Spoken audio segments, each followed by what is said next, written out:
Ang madali lang dati yung pera. Ala! Ang madali lang dati ay kanyang pera personal. Samantalang ay nagagawa bahay ay halos bahay na. Kapag di pa lang nalagastos ay kanatigo. Yung sabi ni Raquel, ewan ko nga ba, hindi ba sino mata, kung hindi ko mata, hindi na lang tatay, hindi ko naman alam. Di ba nung niyayaya? Ma! Na may pera. Ayaw. Kaya ako sabi mamaya ha. Basta ito. Sige. Ito yung pati yung... Ano mama gagawin dito? Ay, tatanggalin ito. Ikaw na magsabi, Ede. Ito, tatanggalin ito. Magiging... Kung gusto mo ka mo, Joanne, sabihin mo. Doon ito, tatanggalin to.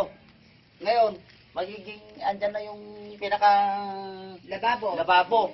Yun na ang magiging ituro mo. Yun na ang magiging CR na ron. Dalawa pa, banyo, CR. Kaya luluwang Ate Jo yung pwesto mo. Ito na ang magiging banyo, CR.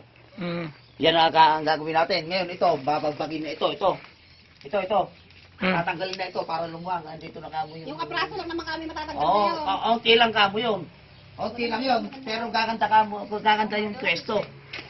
Gaganda yung pwesto dahil dito na yung lababo. Maluwang itong magiging sa kanya. Oo, maluwang ito. Ito. May divider dito kasi pag ganyan eh. Yung lagyan ng TV. Pinakalamesa na Oo, divider. Gano'ng kaluwang itong tanggapan ng... Saka luluwang, gaganda. Gaganda pag natanggal yun. Okay. Oo. Ngayon, court na ko, ito. Kasi mas maganda ito, may biga pa kami yan. May biga pa yan. Ayos na kami yung ganyan dahil kasi Ilang mataas. hollow blocks na patong dalawa na. Dalawa na po yan Yun eh. ang sinabi niya sa akin, patungan ng dalawa eh. Opo, saka biga na. Mas maganda kasi Ate Josie lang yung gano'n, hindi maganda yung mataas. Joanne, ayan na, dalawang patong na ng hollow blocks yung dagdag nila yung sinasabi mo sa akin na dagdagan. Ayan na. Biga na kanyo yung susunod. Ayan. Pero mas maganda kasi Ate Josie, dalawang hollow block. Dahil kasi mataas na itong bahay.